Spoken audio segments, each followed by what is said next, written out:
സംസ്ഥാനത്തെ പോലീസിംഗ് രീതിയും അതുമായി ബന്ധപ്പെട്ട കോലാഹലങ്ങളും കുറേയേറെ തവണ നമ്മൾ ചർച്ച ചെയ്ത് കഴിഞ്ഞതാണ്. ഇതുമായി ബന്ധപ്പെട്ട് കഴിഞ്ഞ ദിവസം സംസ്ഥാന നിയമസഭയിൽ പ്രതിപക്ഷം അടിയന്തര പ്രമേയത്തിന് നോട്ടീസ് നൽകുകയും അടിയന്തര പ്രമേയത്തിന് സർക്കാർ അനുമതി നൽകുകയും ചെയ്തിരുന്നു. യൂത്ത് കോൺഗ്രസ് നേതാവിന് മർദ്ദനമേറ്റ സംഭവത്തിൽ പോലീസുകാർക്കെതിരെ നടപടി സ്വീകരിച്ചു കഴിഞ്ഞതാണ് എന്നും അച്ചടക്ക നടപടി പുനഃപരിശോധിച്ചു വരികയാണ് എന്നുമാണ് മുഖ്യമന്ത്രി പിണറായി വിജയൻ നിയമസഭയെ അറിയിച്ചത്. കുന്നംകുളം സ്റ്റേഷനിലെ അന്നുണ്ടായിരുന്ന പോലീസുകാർക്കെതിരെ സ്വീകരിച്ചതായി മുഖ്യമന്ത്രി നിയമസഭയെ അറിയിച്ച നടപടികൾ ഇവയാണ്. 1. 2023 ഏപ്രിൽ 5 നടന്നു എന്ന് പറയുന്ന സംഭവത്തിൽ 12 SP പരാതി ലഭിക്കുകയും 22 തൃശൂർ ACPയുടെ റിപ്പോർട്ടിന്റെ അടിസ്ഥാനത്തിൽ സബ് ഇൻസ്പെക്ടർക്ക് പുറമെ 4 സിവിൽ പോലീസ് ഓഫീസർമാരെയും സ്ഥലം മാറ്റിയിരുന്നു. 2. സ്ഥലം മാറ്റത്തിന് പിന്നാലെ ആരോപണ വിധേയർക്കെതിരെ വകുപ്പ് തല അന്വേഷണം നടത്തി SI അടക്കം 3 പേരുടെ വാർഷിക വേതന വർധനവ് അഥവാ ഇൻക്രിമെന്റ് 2 വർഷത്തേക്ക് തടയുകയും ചെയ്തു. ഇതുമായി ബന്ധപ്പെട്ട് സുജിത്ത് ഫയൽ ചെയ്ത ഹർജിയിൽ അന്വേഷണം നടത്താൻ കോടതി നിർദ്ദേശിച്ചിരുന്നു. തുടർന്ന് ആരോപണ വിധേയരായ പോലീസ് ഉദ്യോഗസ്ഥരെ സസ്പെൻഡ് ചെയ്തിട്ടുണ്ട്. ഒപ്പം വകുപ്പ് തല അച്ചടക്ക നടപടിയുടെ പുനഃപരിശോധനാ നടപടികളും നടന്നു വരുന്നുണ്ട്. അതായത് സസ്പെൻഷൻ പുനഃപരിശോധിച്ച് വേണമെന്ന് തോന്നിയാൽ മറ്റ് കൂടുതൽ ശിക്ഷാ നടപടികളിലേക്ക് സർക്കാർ കടക്കും. ഇത്രയുമാണ് മുഖ്യമന്ത്രി നിയമസഭയെ ധരിപ്പിച്ച ഈ കേസിലെ നടപടികൾ. പക്ഷേ പ്രതിപക്ഷം തൃപ്തരായില്ല. അവർ ഉദ്യോഗസ്ഥരെ പിരിച്ചുവിടുന്നതുവരെ നിയമസഭാ കവാടത്തിൽ സത്യാഗ്രഹം ഇരിക്കുമെന്ന് പറയുകയും സമരം ആരംഭിക്കുകയും ചെയ്തിട്ടുണ്ട്. ഇനി പ്രതിപക്ഷത്തിന്റെ ആവശ്യത്തിന്റെ സാങ്കത്യം എന്താണ്, പ്രായോഗികത എന്താണ് എന്നാണ് പരിശോധിക്കാനുള്ളത്. കൂടുതൽ നടപടികൾ ഉണ്ടാകില്ല എന്നല്ല മുഖ്യമന്ത്രി പറഞ്ഞത്.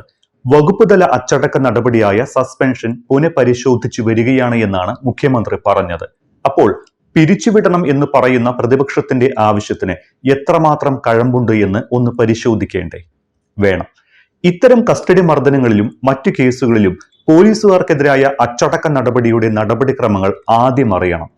പോലീസിൽ എന്നല്ല ഏത് വകുപ്പിലും ആരോപണ വിധേയരാകുന്ന അല്ലെങ്കിൽ കുറ്റക്കാരാകുന്ന ഉദ്യോഗസ്ഥർക്കെതിരെ നടപടിയെടുക്കാൻ ചില സർവീസ് ചട്ടങ്ങളും നിയമങ്ങളും ഒക്കെ ഉണ്ട്. മതിയായ നടപടിക്രമങ്ങൾ പാലിക്കപ്പെടാതെ സസ്പെൻഡ് ചെയ്യുകയോ പിരിച്ചുവിടുകയോ ചെയ്താൽ ആ ഉദ്യോഗസ്ഥർക്ക് അതിനെതിരെ നിയമ നടപടി സ്വീകരിക്കാമെന്നാണ് ചട്ടം. ഇക്കാര്യത്തിൽ കോടതി പോലും ഉത്തരവിട്ട ചില നടപടികളുണ്ട്. അവ പാലിക്കാതെ പിരിച്ചുവിട്ടാൽ അത് തിരിച്ചടിക്കും. ഒരിക്കൽ നടപടിയെടുത്തവർക്കെതിരെ ആ നടപടി നിലനിൽക്കെ തന്നെ വീണ്ടും പരമോന്നത നടപടിയായ പിരിച്ചുവിടലിലേക്ക് എത്തുന്നത് ഇരട്ട നടപടി എന്ന ഗണത്തിൽ വരുമോ എന്നത് കൂടുതൽ നിയമവിശാരദന്മാരായിട്ടുള്ള ആളുകൾ പറയേണ്ട കാര്യമാണ്. ഒപ്പം സസ്പെൻഷൻ നടപടിയിൽ നിൽക്കുന്ന കേസ് കോടതിയുടെ പരിഗണനയിലുള്ളവർക്കെതിരെ മതിയായ കാരണം ബോധിപ്പിക്കാനില്ലാതെ നടപടിയെടുക്കുന്നത് തിരിച്ചടിയാകുമോ എന്ന സംശയവുമുണ്ട്. ഇവിടെ കുന്നംകുളത്തെ സുജിത്തിന്റെ കേസിൽ നിലവിൽ ആരോപണ വിധേയർക്കെതിരെ ശമ്പള വർധനവ് തടഞ്ഞുവെക്കലും സ്ഥലം മാറ്റവും അടക്കമുള്ള നടപടികൾ സ്വീകരിച്ചു കഴിഞ്ഞതാണ്. കൂടുതൽ അന്വേഷണത്തിൽ ഇവർക്കെതിരെ സസ്പെൻഷൻ എന്ന വകുപ്പ് തല നടപടിയും സ്വീകരിച്ചു. പോരാത്തതിന് ശിക്ഷാ നടപടി കുറഞ്ഞുപോയി എന്ന പരാതിയിൽ അന്വേഷണം നടന്നു വരികയുമാണ്. അങ്ങനെ പിരിച്ചുവിടുന്നതിന് എന്തെല്ലാം നടപടിക്രമങ്ങൾ ബാക്കിയുണ്ട് എന്നാണ് ആദ്യം അറിയേണ്ടത്. അത് ഇവയെല്ലാമാണ്. വകുപ്പ് തല അന്വേഷണം നടന്നു വരുമ്പോൾ തന്നെ 1958 Kerala police departmental enquiries punishment and appeal rules പ്രകാരം തിടുക്കപ്പെട്ട് നടപടിയെടുക്കുന്നത് അനവസരത്തിലുള്ളതായി തീരും. ഇത് അടിസ്ഥാന നിയമമാണ്. IG-യുടെ മുന്നിൽ തുടരന്വേഷണം നടന്നുകൊണ്ടിരിക്കുകയാണ് എന്നതാണ് അതിന് കാരണം. അതുമാത്രമല്ല, വകുപ്പ് തല അന്വേഷണം നേരിടുന്ന ഒരാൾക്ക് ചാർജ് മെമ്മോ നൽകി അയാളുടെ ഭാഗം കേൾക്കാതെ ഏകപക്ഷീയമായി പിരിച്ചുവിടൽ നടപടിയിലേക്ക് പോയാൽ കോടതി ഇടപെടുകയും നടപടി നിർത്തിവെക്കുകയും ചെയ്യുമെന്ന് അറിയാത്തവരാണോ നാളേക്ക് നാളെ എന്ന രീതിയിൽ പിരിച്ചുവിടണമെന്ന് ആവശ്യപ്പെടുന്നത്? അങ്ങനെ ചാർജ് മെമ്മോ നൽകി വാദം കേൾക്കാതെ പിരിച്ചുവിടാൻ പാടില്ലേ എന്ന് ചോദിച്ചാൽ ഭരണഘടനയിൽ പിരിച്ചുവിടരുത് എന്ന് പറഞ്ഞിട്ടില്ല എന്ന് പറയേണ്ടി വരും. അത് ഇങ്ങനെയാണ്. ഇന്ത്യൻ ഭരണഘടനയുടെ ആർട്ടിക്കിൾ 311 ഇൻവോക്ക് ചെയ്ത് ഗവർണറിൽ നിക്ഷിപ്തമായ പ്രത്യേക അധികാരം ഉപയോഗിച്ച് ഇത്തരക്കാരെ പിരിച്ചുവിടാൻ സാധിക്കും.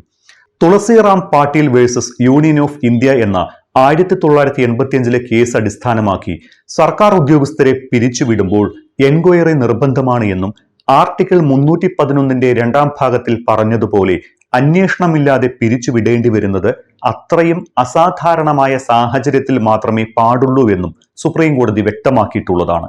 പക്ഷേ അപ്പോഴും അധികാരികൾ ദുരുദ്ദേശത്തോടെ വകുപ്പ് ദുരുപയോഗം ചെയ്യരുത് എന്നും പിരിച്ചുവിടൽ പോലെയുള്ള നടപടികളിൽ അന്വേഷണം ഒഴിവാക്കുകയാണ് എങ്കിൽ അതിനുള്ള കാരണങ്ങൾ വ്യക്തമാക്കണമെന്നും കോടതി ഉത്തരവിട്ടിട്ടുണ്ട്. പോലീസുകാർക്കെതിരായ മിസലേനിയസ് പെറ്റീഷൻ കോടതിയുടെ പരിഗണനയിലാണ് എന്നും ഓർക്കണം. ഇനി പോലീസിംഗിന്റെ കാടൻ രീതിക്കിരയായ സുജിത് എന്ന യൂത്ത് കോൺഗ്രസ് നേതാവിനെതിരെ 11ഓളം പരാതികളുണ്ട് എന്നാണ് മുഖ്യമന്ത്രി നിയമസഭയിൽ പറഞ്ഞത്. എരുമപ്പെട്ടി, കുന്നംകുളം പോലീസ് സ്റ്റേഷനുകളിൽ രജിസ്റ്റർ ചെയ്ത വിവിധ കേസുകളിൽ പ്രതിയായ സുജിത്ത് കുന്നംകുളം സ്റ്റേഷനിൽ താൻ മർദ്ദനത്തിന് ഇരയായി എന്നാരോപിച്ച് പരാതി നൽകിയെന്നാണ് മുഖ്യമന്ത്രിയുടെ വാദം. 2018-നും 2024-നും ഇടയിൽ രജിസ്റ്റർ ചെയ്ത കേസുകളാണ് സുജിത്തിനെതിരെ ഉള്ളത് എന്ന് നിയമസഭാ രേഖകളിലും രേഖപ്പെട്ടു കഴിഞ്ഞു. 11 കേസുകളുടെയും FIR നിയമസഭാ വെബ്സൈറ്റിൽ അപ്ലോഡ് ചെയ്തിട്ടുമുണ്ട്. കോവിഡ് സമയത്ത് സാമൂഹിക അകലം പാലിക്കാതിരിക്കൽ, പൊതുവഴി തടയൽ, പ്രകോപനപരമായ മുദ്രാവാക്യം വിളിക്കൽ തുടങ്ങിയവയും മുഖ്യമന്ത്രി പറഞ്ഞ ആ 11 കേസുകളിൽ ചിലതാണ്. പക്ഷേ മുഖ്യമന്ത്രി സാർ, ഏതൊരു കൊടും കുറ്റവാളിക്കും ലോക്കപ്പിൽ മർദ്ദനമേൽക്കാൻ പാടില്ല എന്ന നിയമം നിലനിൽക്കെ ഇത്തരം ചെറിയ പെറ്റി കേസുകൾ മാത്രം, അതും പോലീസുകാർ കള്ളക്കേസ് ചമച്ച സുജിത്തിനെ തലങ്ങും വിലങ്ങും തല്ലാൻ ആരാണ് പോലീസുകാർക്ക് അധികാരം നൽകിയത്? പേര് പോലും പരാമർശിക്കാത്ത ചില FIRകളുടെ പേരിലാണോ താങ്കൾ പറഞ്ഞ ഒറ്റപ്പെട്ട സംഭവം നടക്കുന്നത്? 11 അല്ല 110 കേസുണ്ടെങ്കിലും ഏതൊരു കുറ്റാരോപിതനും ലോക്കപ്പിൽ കസ്റ്റഡിയിൽ അല്പം കൂടി മൈത്രിയോടെയുള്ള പെരുമാറ്റത്തിന് അവകാശമുണ്ട് എന്ന് ഇടയ്ക്കെങ്കിലും മുഖ്യമന്ത്രി പിണറായി വിജയൻ അറിഞ്ഞു വെക്കുന്നത് നല്ലതാകും.